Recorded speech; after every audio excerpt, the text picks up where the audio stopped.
CPR instructor process. And so I always like to know everyone's why. Why did you become a CPR instructor? What's your goal? My motivation is patient safety. And so everything I do, I think about the patients that I take care of. And so whether it's the CNA courses, the ACLS courses, we're always trying to make sure that we have people who, when they go out into the community, who, number one, are not afraid to help someone who could be in jeopardy in cardiac arrest, but then number two, who actually knows the steps to take. And you'll be surprised, we have doctors and nurses who will sometimes run away from the code because they don't want to cause any harm. But when you're running away from the emergency, especially when you're a healthcare provider, that means that you're really not prioritizing patient safety. And if you're prioritizing patient safety, you're going to learn those ABCs and those CABs. So again, welcome to class. Would you please tell us, Christy, your why?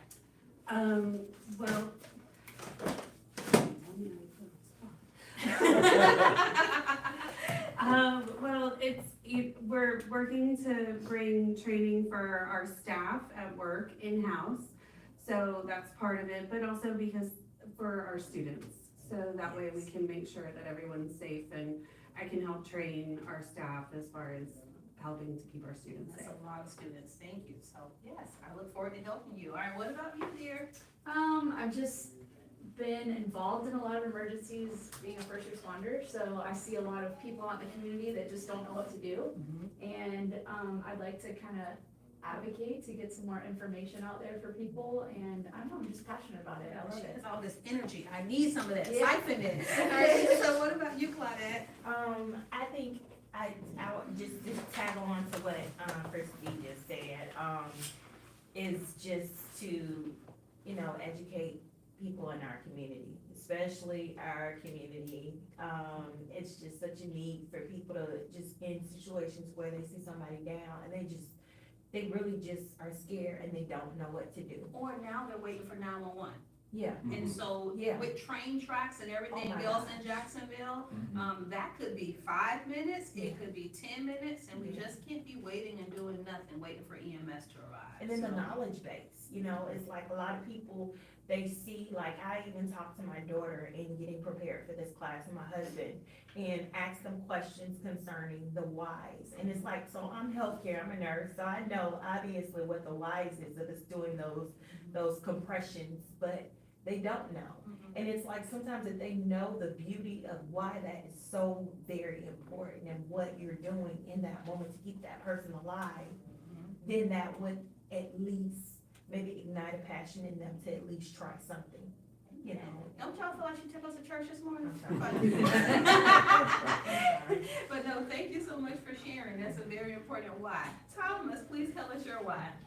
Honestly, to piggyback off what she was saying is, I doing athletic training, with high school kids, a lot of these kids don't know anything about their own bodies. And when I'm trying to help them with an injury, I try to explain it to them in terms that they'll understand. So when we have our emergency action plan, I'd like to be able to teach the coaches, and instruct them on what to do, when to do it, so we have a nice oiled machine. Amen. If there's an emergency and practice makes perfect. You Great. want to be practicing before an emergency happens. We all know about, was it DeMar Hamlin, but how many young athletes prior to DeMar go into cardiac arrest on the field, on the basketball court, et cetera. So, but what I do like about your organization is you all really prioritize education and training, and whether you're bringing someone like me to the organization to provide the training or building your own in-house team, that is incredible. And it's a testament to how much your organization actually cares about its staff and also its students. So kudos, everybody. All right, so on your tables, there's a piece of paper. We always start off with a review.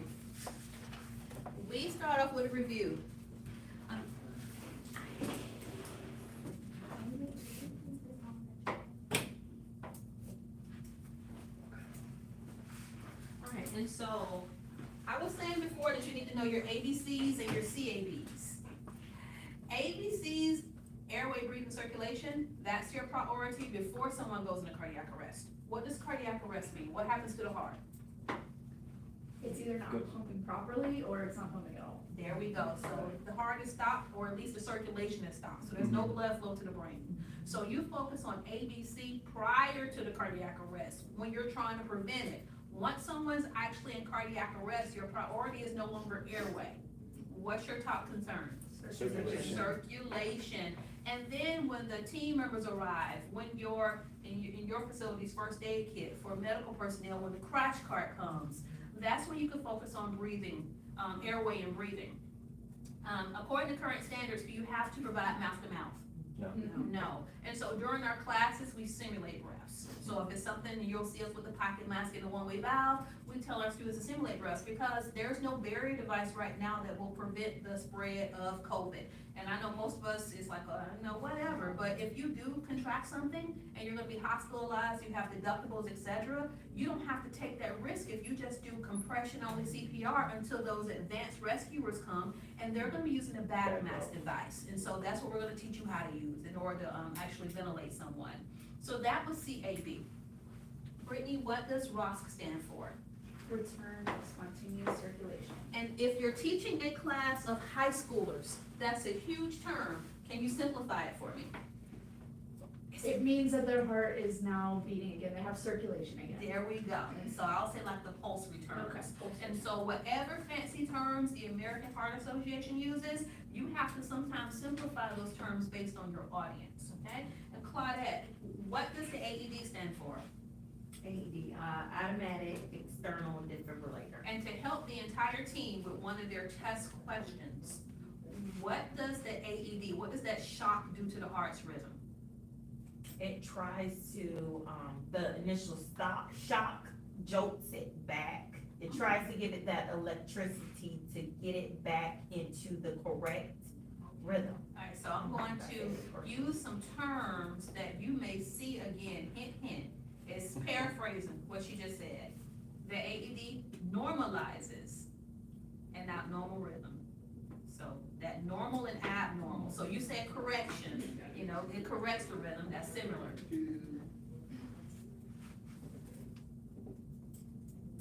Thomas, how fast do we compress for all ages? Compression rate?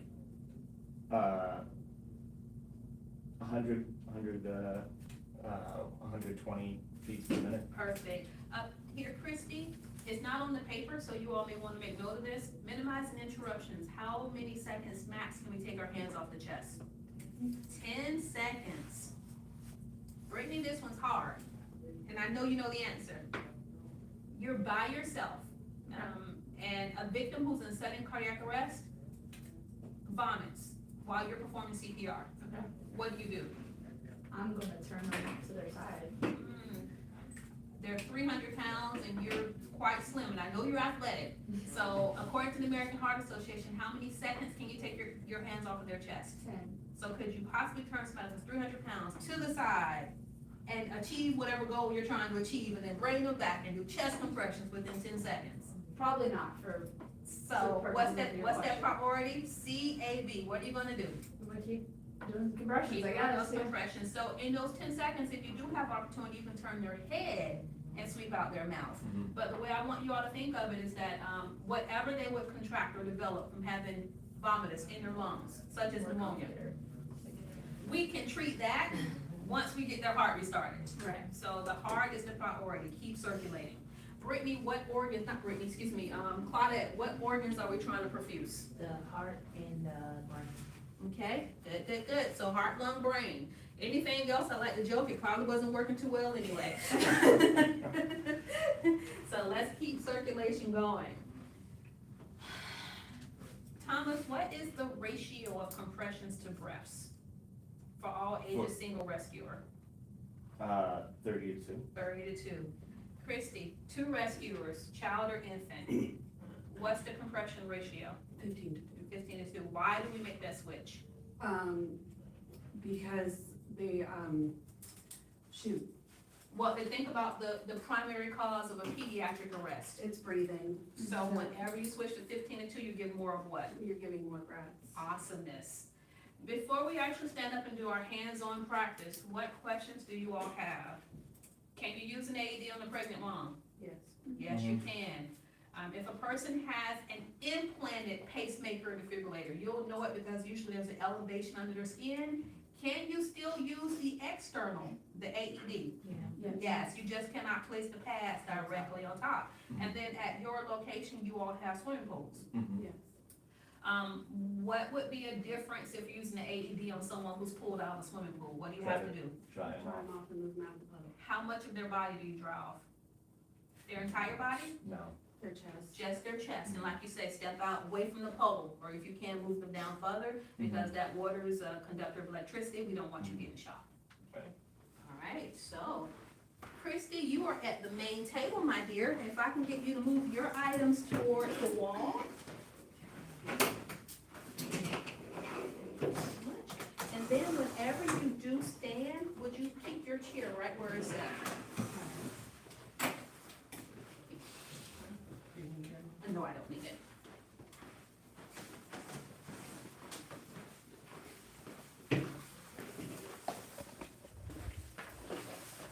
All right, and so for those who are watching online, all of the instructor candidates are aware that we are recording. They're actually volunteering to allow us to teach you, so everyone stand up. We're gonna come over to this workstation.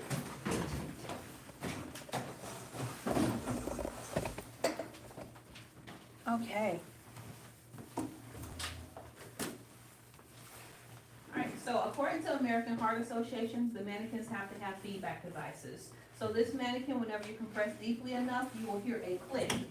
Hand placement, you'll be able to determine when someone's been teaching CPR and been in healthcare for a long time, because they'll start measuring intercostal spaces on the ribs. Most Americans are too fluffy. You can't find a rib on us without a chest x-ray. So what you're gonna do is, once you expose the chest, pretend the person has a perfect nipple line. Don't press on the xiphoid process, which is at the end of the breastbone. Don't compress on the throat. So perfect nipple line, pretend, even if the breasts are pendulous or hanging, just pretend like it's in the center. And you press straight down. How many inches for an adult? 2 inches.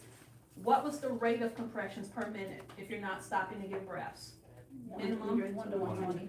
So this light that's flashing right now, red means dead, for lack of a better term. Red means you're not circulating fast enough. And so the feedback device is required.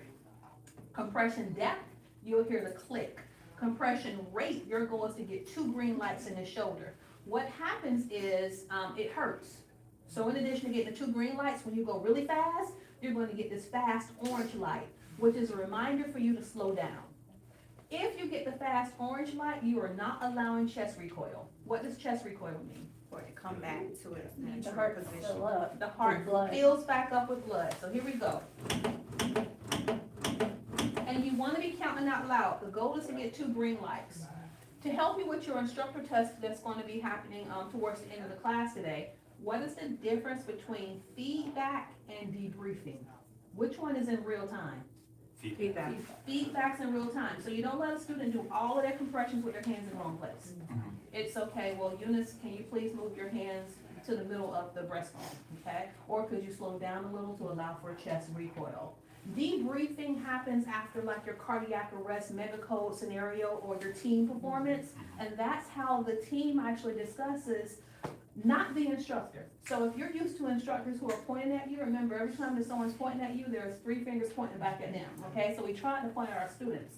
If we actually do a practice where we're working as a group, I would ask you, what do you all think went well? And then I would step back, because you all would be the ones who are evaluating each other with love. You'll correct each other with love, but you also have to tell us what went wrong, what went well. What is the sandwich technique when you're doing evaluations or critiquing your students? Good, negative, good. Good, negative, good. So if an instructor's always negative, negative, negative, they've not been taught well.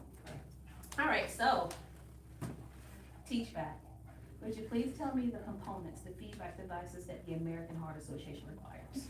So it has to be, it needs to be audio, so you have to be able to hear the click, and you also have to see the lights. Okay, okay. Sorry, that was not eloquent. No, it's not, and you're just learning, so Yeah. when you're in front of your students, it's gonna, because then by then you'll be, you'll understand this more. How do I know if I'm getting the correct rate? What will I see in the shoulder? You'll see 2 green lights. 2 green lights, perfect. Thomas, please talk to me about hand placement. I'm gonna do some compressions.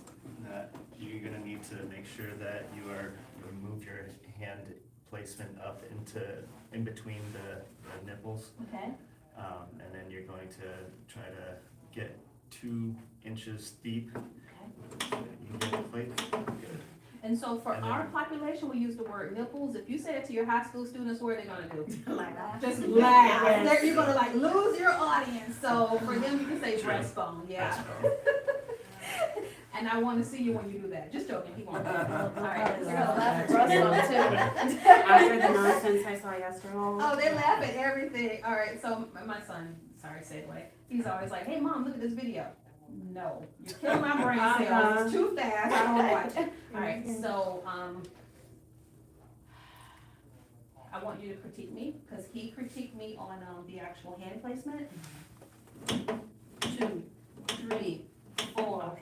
5, So it looks like you 6, might be going 7, too deep with your compression. 8, And so you wanna, 9, 10. That's not monitoring depth. What is that monitoring? that's monitoring, oh, that's monitoring the rate.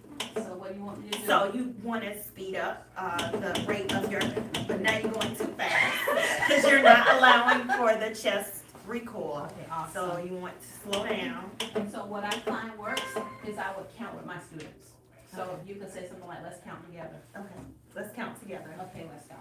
1, 2, 3, 4, 5, 6, 7. Great job, all right.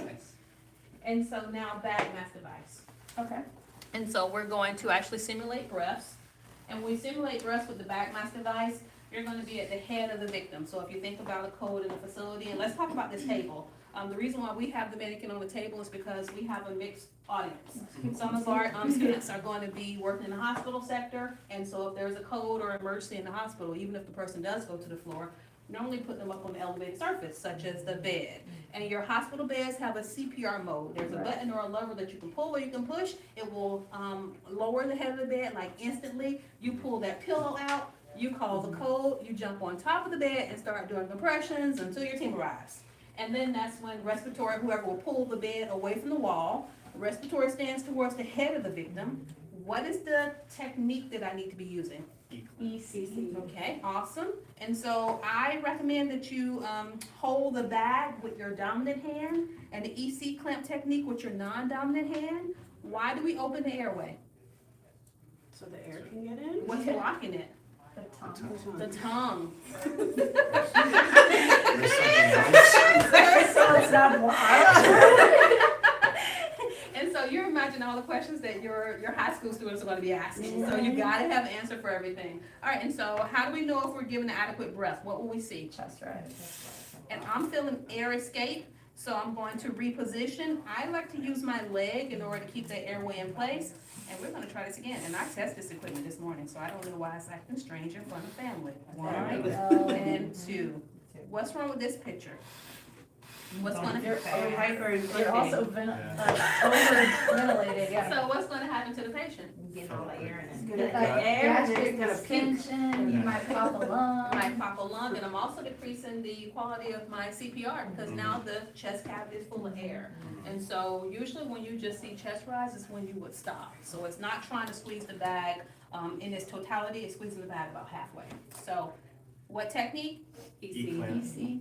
Okay, the C is on the mask and the E is on the chin. Open the airway. For our mannequins, make a tight squeeze and give half squeeze. Quick question. Yes, sir. So you said you like to put your leg there to, are you gonna be able to do that on a hospital bed? Yes, because the headboard actually comes off. Okay. And so, yeah, you pull that I don't victim know. up. No, and that's a good question. So, Because the headboard comes off and we're able to do that. Okay. And so back in the day, the headboards were used as our temporary backboards. oh, gotcha. But those headboards are heavy. Mhm. All right, so Right, I think I'm having some issues. So your hand's a little bit too wide, you're just gonna hurt your hand. So just get that tight C and then keep those fingers, yeah, and lift your up. body that Mhm. can get there. Mhm. Make sure you're putting a lot of pressure down Put on it the up there. mask. Yeah. There you go. get some chest pain? No? I'm still feeling air. Okay, Try so- to so tilt your it's chin up a escaping. little bit more. Now get it right. EC. EC. give more of a breath, maybe you'll be able to feel where it's escaping. Where do you feel it escaping at? I feel like it's So you escaping. might have, I think you have it too high on the nose, you just want it right on the bridge, yeah. You got this. And if not, that's why they have respiratory therapists and nurses. There you go. There you go. There it is. There we go. There it is. Alright. All right, so everyone else, go ahead and practice, and then Sorry we'll about that. circulate some hand, Well, no sorry. apologies, yeah, no apologies. Women apologize too much. I've been learning that lately. That's the I've same been thing, working too. on Yeah. it. I got it over there. He just goes right in there and he has it, all right, so, yeah. Sorry. No, you're awesome, athletic trainer, and, you know, if you ever want a career in nursing, or, great, and then awesome, last but not least, and so after this, we will team up. Oh, no, you're good. You are good. No, My yeah, legs he's are- moving, all right, and so a real good move, there'd be some, you know, counter Right. resistance. And so everybody, what two things do we check for before we start compressions? Seems safe. Seems safe, so, and then as far as your responsiveness with your patient, what are you checking for? Pulse and the breath. Pulse and breath. What would be a reason that someone is alive but unresponsive? Lots of reasons. Lots of reasons, give us at least two. Why do we have Narcan? Overdoses, Okay. single episodes, seizures. Okay. Diabetes. Yeah. So you taking those 10 seconds to assess your patient, tap and shout, check for a pulse, check for breathing is really important. Because if someone needs, glucose, you don't wanna be cracking their ribs. Is there a possibility that you can actually, crack or break a bone? Oh, Yes, yes. Oh, yeah. yes. Yeah, so we're gonna sacrifice that bone in order to make sure that we have blood circulating to the brain. So, scene is safe? Mhm. If the scene is unsafe, what would you do? If the scene is unsafe? You're not gonna enter it until you Yeah. can. You gotta make it safe. Yeah. Get rescue. See if you can at least go about it that way. So all of your answers are correct. Can you make it safe? If there is a safe window where you can move the rescuer, move the injured person, go ahead and move them. Think about Pulse nightclub. Who went into the nightclub first, the paramedics or the police? Pulse nightclub in Orlando, it got shot up, there was a whole bunch of injured I don't people. know who Do you all first. think that the paramedics are gonna go in before the police if there's a gun? No. So honestly, from what we have been told, the paramedics didn't go in. They stayed out. And either the people were brought out to them, Mhm. and if you were in there, who's your priority? Someone who's in cardiac arrest or someone who is bleeding? Who's your priority?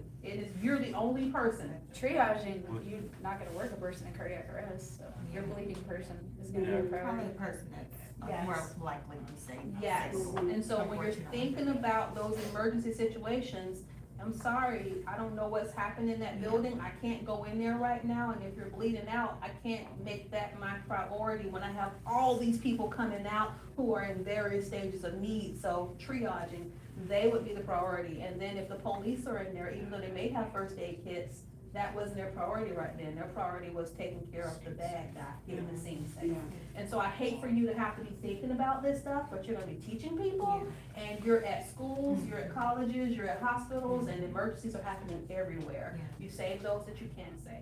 Alright, so, scene is safe, I tap and I shout, hey, are you okay, are you okay? I point to someone, and I say, hey, you, call 911 and come back. Okay. Because you're gonna get on your phone and be like, man, look at this. So the person who comes back does not have to be certified in CPR to help me. They can give me a break even without certification. They can do some chest compressions. So call 911 and come back because I checked for responsiveness and the person didn't respond. I don't need to know why right now. I just need to know that I'm getting some help on the way. Now I'm gonna check for the carotid pulse on the side nearest me while simultaneously checking for breathing. How many seconds do I get to do this? Less than 10 seconds, perfect. And so for experienced healthcare providers, you're gonna hear us say 5 a whole bunch, but you're dealing with a mixed population. When you're teaching your students, high schoolers, they don't have to feel for a pulse unless they're receiving a BLS certification. If you're doing just basic heart saver, they don't have to feel for a pulse. Why is that? What? Because they don't Because they know. probably don't know They how, don't know and they're right. all, Yeah. So what they check for instead is breathing. And if a person is not breathing, you are to assume they're deceased and start CPR. Right, so I tap What and I if they shout. have agonal breathing? So abdominal breathing, or those irregular breaths with no other sign of life, is a precursor of death, and you start CPR. Okay, what How are you device do gonna I teach call that for? to a high schooler though? So our videos are really user friendly. Okay. So we actually, even though for our review, we're not showing the video just yet. Mhm. Whenever you're teaching your courses for the American Heart Association, they're practice while watching. Okay. And so the students will see that in real time on the Gotcha. video.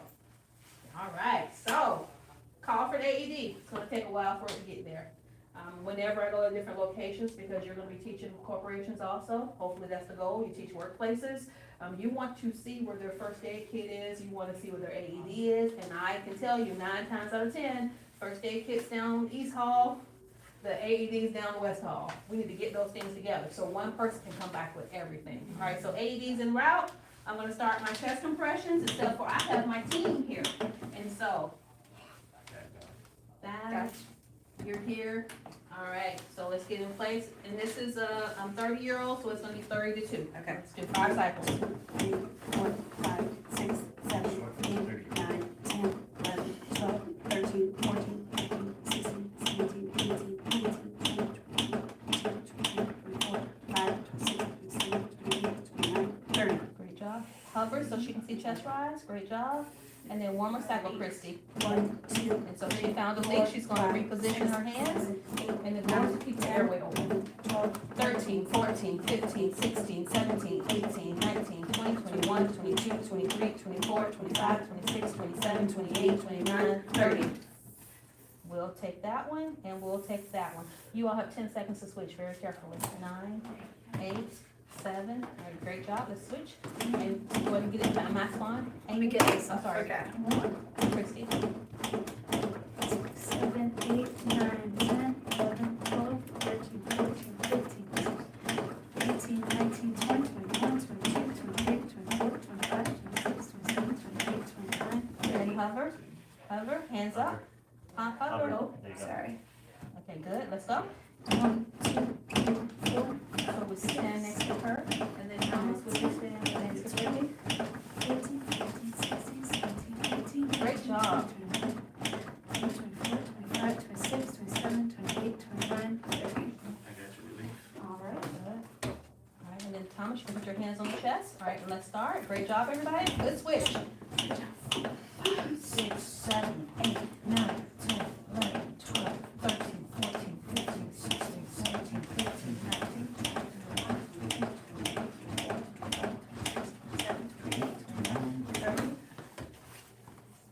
Oh, what happened? Oh, you're breaking your seal. We'll try it again. He keeps compressing while you fix your mask. So you like 6, 7, open, here you go. 10, Fingers. 12, 15, 16, 17, 18, 20, 26, 27, 28, 29, 30. And hover. All right, so we're gonna switch out, even though you didn't get the breath, let's just switch. We'll practice that again later. Let's go. Let's go.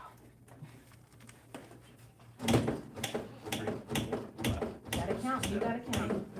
11, 12, Too fast. 14, 15, 16, 17, 18, 19, Bring that chest recoil, chest recoil. 24, 25, 26, 29, 30. What is that? Hover, Hover. hover. And what does that orange light represent? I'm going too fast. So you gotta let chest recoil. Let's go 10 seconds. Let's go. Compress, Go compress, ahead. compress, Go ahead. compress. 1, 2. 3, 4, 5, 6, 7. I'm sorry. 25, 6, 7, 8, 9, 10, 11, What'd you count with her, Tom? 14, 15, 16, 17, Go down. 18, 19, 20, 21, 22, 24, 25, 26, There you go. That's what it is. 29, 30. Thank God for Manikins. You can learn a lot from a dummy. All right, great job, everybody. Great job. And so those last rounds, we may not have seen the chest rise, but we all know that we were repositioned. I have a quick question. Yes, sir. Thanks. You're welcome. I think it's probably old school, Uh-huh. but we don't do, jaw thrust anymore, do we? No, because you only get 10 seconds. Okay, And so with those jaw thrusts, when you're coming up here, who's doing, if you're by yourself, Uh-huh. that's you're taken away from your compressions. Uh-huh. And even if you do suspect a spinal injury, injury. we're still not doing the job for us. Okay. When you call EMS, they would bring whatever equipment is needed, so you're just the first step and you've called Gotcha. EMS and they're going to, like even with like splitting, when you're teaching them first aid, Mhm. they're gonna recommend that you keep the person comfortable, Mhm. but that you allow the medical professionals who actually are on the ambulance to do like a soft splint. Gotcha. So, what questions do we all have about basics of CPR? Pretty solid. Pretty So solid? I think the jaw thrust thing is probably what's getting me. I'm a little bit aged, seasoned healthcare provider. I think when I first started CPR, they emphasized that, Also emphasize airway back in the day too. yeah, And everything was airway, Right. airway. So based off of research, that did not improve survival rates. yeah. Right. And so, what percentage, and it's actually lower now post-pandemic, and I wanna make sure I see the right information, what percentage of people actually survive sudden cardiac arrest if it happens outside of a hospital? Yeah, it dropped, it dropped, yeah, so we. Say it did read. I'm proud of you. Yeah, so, you know, I used to say 15%, but then it just came out again. And then if you're an African American or Hispanic community, it's even lower. And so it's just, we get out in the community, we teach CPR, we talked about you maybe getting some of your students to be ambassadors who can come out and help. So they may not be able to instruct the course, but they can clean, they can, you know, Right. help the other students. Right. And that would be something, and that would also encourage them to go back into the community and teach CPR. Right. And you call for the AED. When it comes to the scene, what's the first thing you do? Turn it on. Turn it on. I don't like talking over it. So imagine if I had a classroom full of students, the video has done some demonstration, and now I'm gonna actually just add to it, but I don't turn this on until the very end. So we have our AED here, and I'll pull this side over here. Okay, so we have our AED. The green button powers it on, and we'll power it on shortly. I remind my students that it's a training device, no shock will be given, because some of them are really excited about using the AED, not ours. Be careful, like I know your company has an AED training device that it uses. If a company does not have an AED training device, I will show them a video on how to use their AED. And they'll be like, oh, the nurse knows how to use it, or the nurse has the key to the AED. And my question is, what if it's the nurse who's in cardiac arrest? So everyone needs access to it. Be like going through her pockets, like this is not the time. Everyone needs to know how to work the AED, not just the one nurse, okay? Right. And so once the machine power is on, for our machine, it's gonna say to apply the pads. And so the pad placement will be high right, low left. Can you apply the pads on top of a bra? No, no clothing, it needs to be exposed, which is why more women, die from sudden cardiac arrest if it happens outside of a hospital, because of the breast factor. And so they do have Manikins now that either you can add like an attachment that has, a bra, it looks like boobs, or you can buy the mannequin that has a more feminine, anatomy. What law protects a man from sexual assault, lawsuit, etc., if he is exposing the chest to provide CPR?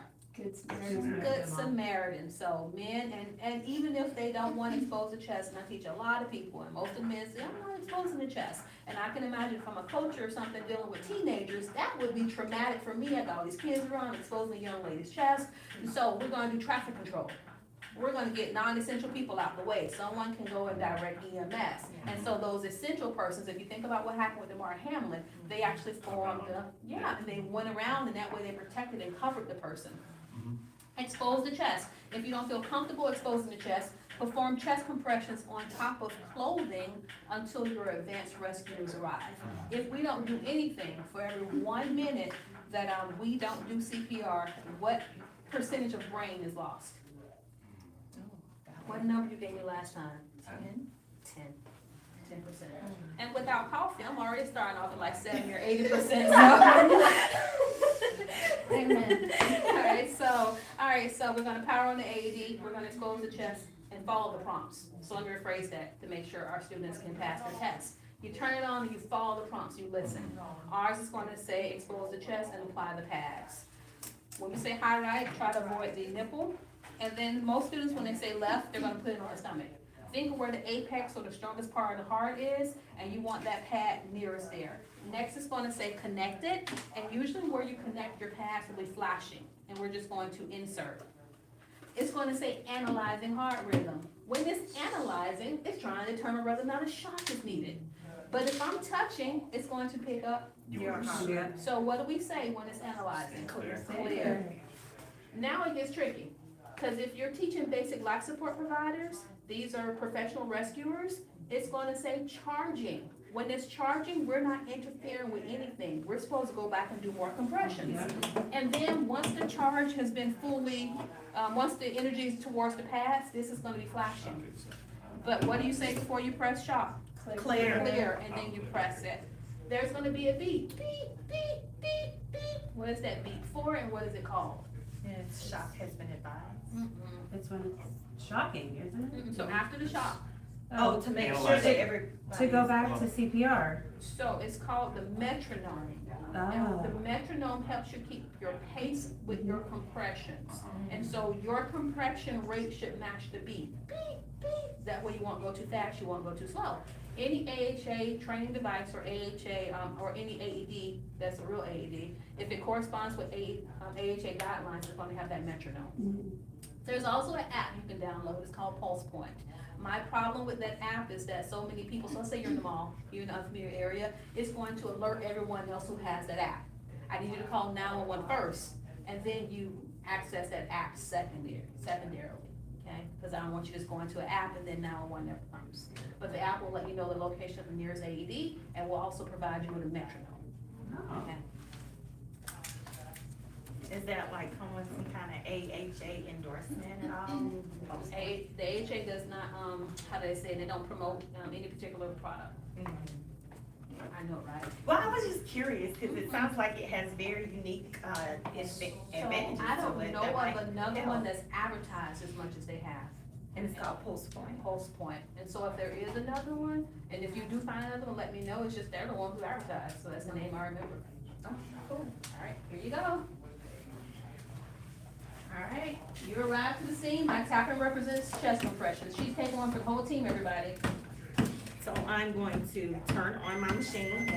Should I turn it on? Apply pads to patient's bare chest. Plug in pads connector next to flashing light. Sorry. Are we hoping? Or are we not hoping? You can. There you go. Apply pads. Plug in connector. Analyzing heart rhythm. Clear. Okay. I'm sorry. Do not touch the patient. And remember when it says shock advised or charging, tell me to compress.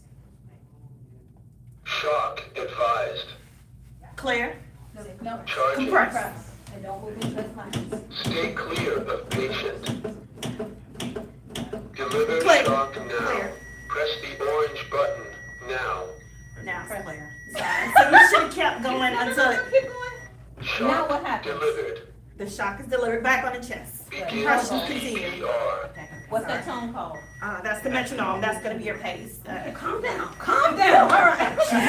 She's in. Too much coffee. She's in. All right, so don't leave me yet. It's the coffee. I want you to power off the AED, but then I want you to tell me, your student, that I'm turning the AED off for classroom purposes only. So turn it off, Okay.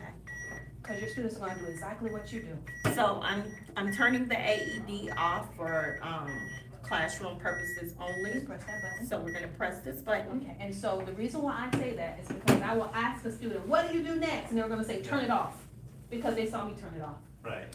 But if he's still, Even that if he state, regains a pulse, this still needs to stay on it him. needs to stay on. And that needs to still be part of the protocol. I say until they reach their final destination. So if they're at a school, ambulance, when ambulance comes, they put their AED on. That's when we turn off the school's AED. Right. If you're in a nursing home, EMS comes, so we're gonna keep that on because that person can regain and lose a pulse multiple Yeah. times. Oh, yeah. How frequently will the AED reanalyze? Every 2 minutes. Every 2 minutes, and so that's your prompt for your compressors to do what? Switch. Switch out every time it reanalyzes. If the person regains a pulse, you can feel it, they're breathing, what position do you put them in?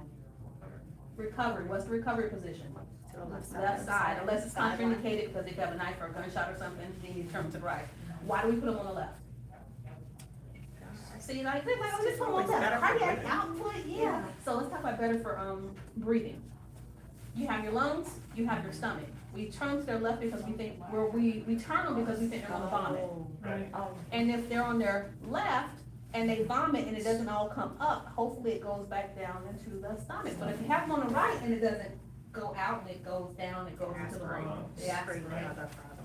What questions do y'all have about the AED? How do you feel? You also make sure that the pads are sticking. Yes, yes, and so we didn't So fill in somebody- sticks from Does the it, classroom. does it No, I'm make, just saying. sure, does it make a difference, I'm sorry. No, you're fine.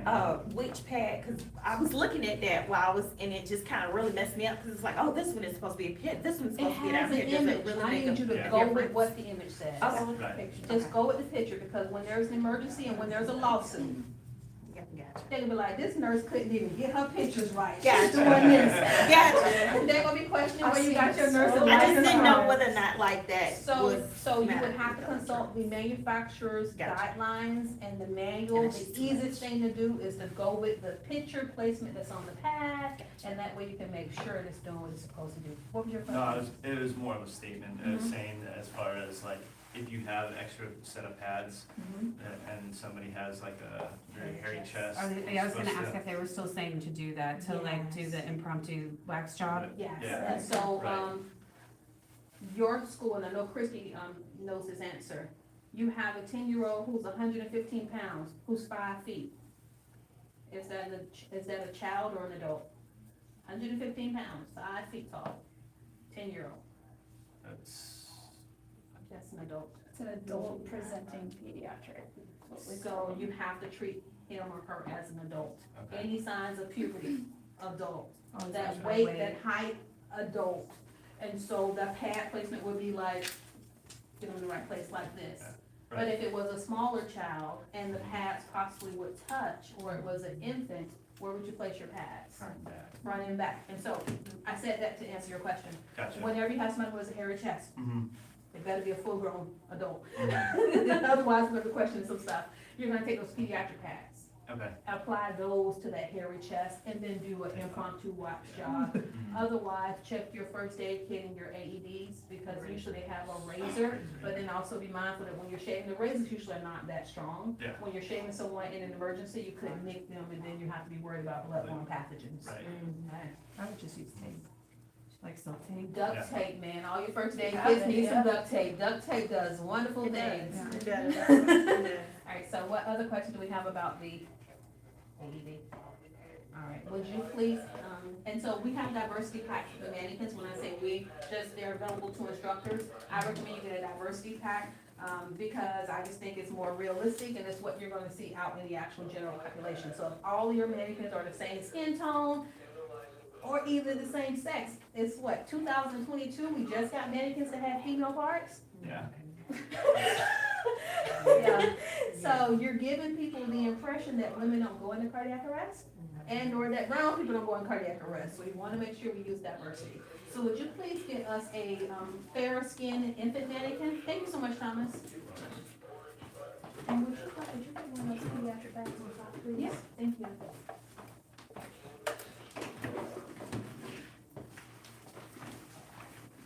You just want like the little infant, well, yeah, I guess this is enough. Yes, yes, yes. All right, so you all, from the manufacturer, these babies are hard to back sometimes. And so what I like to think of is whenever you're gonna be giving a breath to a baby, you don't wanna overextend his or her airway. But unfortunately, we may have to because of this mannequin. So let's see if they're gonna do what they need to do today. Please work. All right, so, and I will teach you how to troubleshoot your mannequins. And this one is not presenting, so let me get another bag. Sometimes it could be the bag, it could actually be the baby. Baby, wake up. I know, baby, are you okay? In the field, like 90% of the time, we're putting towels up under his shoulders. Yes. Okay, to help. To So you're help actually, with the airway. We do Okay. that, we do it in the Constant. ER too. Yeah, so especially with the babies, because unfortunately I've been to a lot of those, so okay. that helps. All right, so this one's working, okay. Feedback devices are not required. Oh, let's go back to the adult mannequins. For American Heart Association purposes, the adult mannequins are used for adult and child CPR. Child CPR, you can use 1 or 2 hands, but a child is someone who has not reached puberty. Now, if you're doing one-handed CPR and you are not sure that you're compressing 2 inches, if that child doesn't survive, what is gonna be your thought for the rest of your life? I should have used 2 hands. So I recommend, we're not talking about infants right now, we're talking about children. I still recommend using 2 hands on a child because you still have to compress 2 inches, okay? Why would a child go into cardiac arrest? It's usually some kind of respiratory Yeah. failure. Respiratory, exactly. So with an adult, single rescuer, all ages until they're intubated, or multiple rescuers also, it's gonna be 30 to 2. But with a child or an infant, it's 30 to 2 only until you have help. Once help arrives, we switch to 15 to 2. And what's that reason? What are we giving more of? Breath. More breaths, because, and you can't do that by yourself. There's no way you can breathe 20 breaths per minute and give a child or an infant 20 breaths per minute. So when you're by yourself, it's 30 to 2. Your team comes, it's gonna be 15 to 2. If you are if you're providing mouth to mouth to an infant, where does your mouth go? Mouth Mouth and and nose. nose. Mouth and nose. If it's a child or an adult, you would squeeze the nostrils and then put your mouth over their mouth, do the head tilt, chin left. Do you have to provide mouth to mouth to anybody? No, that's why we're teaching you how to use the bags. Your priority is CAB. All right, so we talked about the adult Manikins being used for adult and child CPR. Infant Manikins do not require a feedback device at this moment. However, I just like that all of our Manikins are uniform, they're all flesh tone. If you buy the Manikins that have the feedback device, the button's in the diaper. Now you should joke with the students and tell them to, press the diaper and nothing's gonna come out. Because if you think about historically, you press the diaper, it's gonna be a little tingle. All right, so, Brittany, what feedback devices? Do we have? Mm-hmm. We have to have some kind of audible click Okay. to know the depth is good, and then we have our lights that tell us the rate. Perfect. All right, so can I please get you to stand over here? All right, and so would you please demonstrate, actually, it's 3 different hand techniques. Would you please demonstrate the 2-finger hand technique for compressions? So 2-finger. Perfect. 2-thumb encircling hand technique. Awesome, and this is one that you all may not be aware of. Someone can have arthritis, they got missing fingers, they can still provide CPR on an infant. Palm of the hand, okay? So if your students, thank you so much, if your students can't perform compressions one way, give them their options to make sure that they can compress. For an infant, how deeply are we compressing? 1.5. 1.5 inches, okay. Can we go? Yes, let's go. 15 to 2. It's 2 of us, so if you'll do the 2-thumb encircling hand technique. All right. Let's go. 1, 2, 3, 4, 5, 6, 7, 8, 9, 10, 11, 12, 13, 14, 15. And then 2, we're not letting it went through. 1, 2, 3, 4, 5. Remember, I don't make the equipment. 9, 10, 11, 12, 13, 14, 15. 1 and 2. Would you do maybe Trevor Christie? Mhm. Keep going.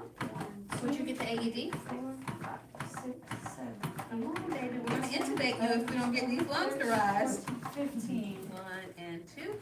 Good job, Christie. Here with the AED, I'm gonna turn it on. 6, 7, 8, 9, Apply pads 12. to patient's in the bare front, in the chest. back. Plug in pads connector next to flashing light. Let's keep compressing. We'll switch after this. 2, 3, 4, 5. Analyzing heart rhythm. Clear patient. Clear. Do not touch I'm the clear, patient. you're clear, all clear. Shock Resume advised. compressions.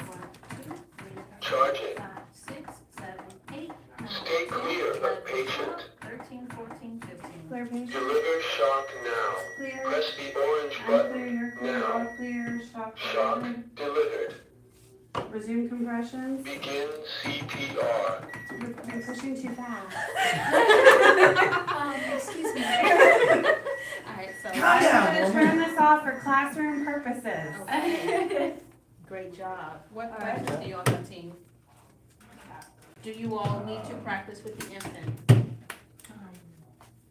Remember, you have a test, it's gonna be multiple choice, 25 questions. As an instructor, you have to make a score of 90% or better. I just wanna try to insult. Go ahead. Just to, for review purposes, if it is an unwitnessed arrest, you perform CPR for 2 minutes Yes. before calling 911? Okay. And so that's assuming you don't have a cell phone right there that you can Right. put on speakerphone, but yes. And, the reason being is so we can get some perfusion to the brain. Okay. Am I going too slow or too fast? Too bad. Well, you gotta count too, baby, count for us. 1, 2, 3, 4, 5, 6, 7, 8, 9, 10, 11, Yo, 12. count got it. Before, You like music? You know, staying Do you alive. like music? Yeah. Go stay Okay. alive. Go with the beat. Stay alive. There it is. Stay alive, stay alive. Yeah, just hold it So, down. yes, we gonna make sure Can you you download download some some like video? Look at you watching fast. No. No. All All right, Her no drum? problem. Oh, All really? right, so the last two things we have to talk about is choking. And so if a choking victim becomes unresponsive, I need you to substitute the word unresponsive or unconscious with the word dead. A choking victim is now dead. What do you do? CPR. Start CPR. When would you look for the obstructing object? After, yeah, after the No. first set of, When they first go first round down, of compression. like when you're checking for, no? So when you would go to give a breath. So after your 30 Oh, compressions, okay, yeah. you would look in the mouth to see if you see the obstructing object. If you see it, what do you do? Take it out. If you don't see it, Keep you going. keep going. You can Right. try to get 2 breaths. We know it may not go through because there is a blockage there. On your own bodies, please show me how to do the Heimlich family soothe. So it's not Yes. called the Heimlich Maneuver. Formerly referred to as the Heimlich Maneuver is Abdominal thrust. All right, so you're gonna make a fist, and that's calls the fulcrum. That knuckle of your thumb, take that towards the skin, above the belly button, lower than the xiphoid process, so someplace in between. Cup your fist, and you're gonna do an upward and inward thrust. And you would do this until the object dislodges or the person goes limp. If they go limp, you put them on the ground. Does a child or infant have to be totally dead before you start CPR? No. No. Less than 60. Less than 60, signs of poor perfusion. African American usually don't turn blue. How would you know if we have signs of poor perfusion? Grayish color. Grayish, it's like, so, it's like, you turn gray. And also don't forget about those capillaries, Yeah. those hands and stuff are pale, that's a sign of poor perfusion. Pregnant woman, how do you help a pregnant woman who's choking? Just up a little higher, right? So always avoid that xiphoid But process. it's like, Center the chest. Oh. Yeah, we're going straight in, not like a sternal rub, you're going straight in. Remember, we want to avoid that. Next one would be baby. You can be seated, yes. I'm not suffocating the baby, I'm actually aligning his or her spine, because they got the bobblehead syndrome, the bigger heads. 1, 2, 3, 4, 5, and you can do it kind of gently sometimes, because I be seeing y'all do this, and I'm like, oh my God, back injury.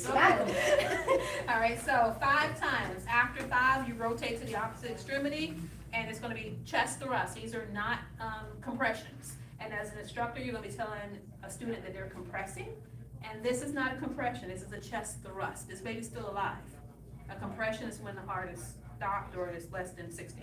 1, 2, 3, 4, 5. It's funny that you said that you feel like most people don't hit hard enough, or hit too hard, because I feel like most people opposite. don't. Well, I think in It's our like a baby, I don't, I think in our classes, they're moms, and they're like, Yeah. man, I've done this 50 times. Yeah, Oh, and I had to do that yes. with my kids. Yeah, we're the opposite. We're we like, talked you're about not this, gonna I had hurt to do this to my youngest. Yeah. Yeah, and so there, you're I gonna, almost have to do that I to want my to start house. hard. It's Yeah. scary. Yeah. so It for like is someone scary. who doesn't have kids, they're usually gonna be more soft and more Right. sensitive, I don't wanna hurt the baby, but, yeah. The other ones are gonna be like, boom, yeah. Or do you So- have to do chest PC on a baby, or just like, boom, boom, boom? Get it all up. All right, so once you see the object, try to use your smallest finger. We all have different size hands here, and so if you think about those students who have bigger fingers and they're in the baby's mouth trying to remove the object, use the pinky, do a sweep, and now we got the object up. Life is good. Baby smiling. I just put baby in the crib and go back on with my life. What should we do? Watch the baby. Watch the baby, monitor the baby. Yeah. Your baby swallowed a battery. Oh, no, you go to the ER. Oh, Yeah. you're going to the ER. Yes, yes. Or they could have swallowed 2 things and there was one mom, they were only able to get a part of it up. She just kept taking the baby to the doctor, kept taking the baby to the doctor. It was to the point where the now child wasn't thriving, having failure to thrive, wasn't gaining any weight, had a foul smell coming from her body. They finally did a CAT scan. It was in there. It was in there. We're talking about a year. Oh, What? Yes, oh. yes. The x-ray didn't catch it. I love you all. You all help save lives. What questions do you all have?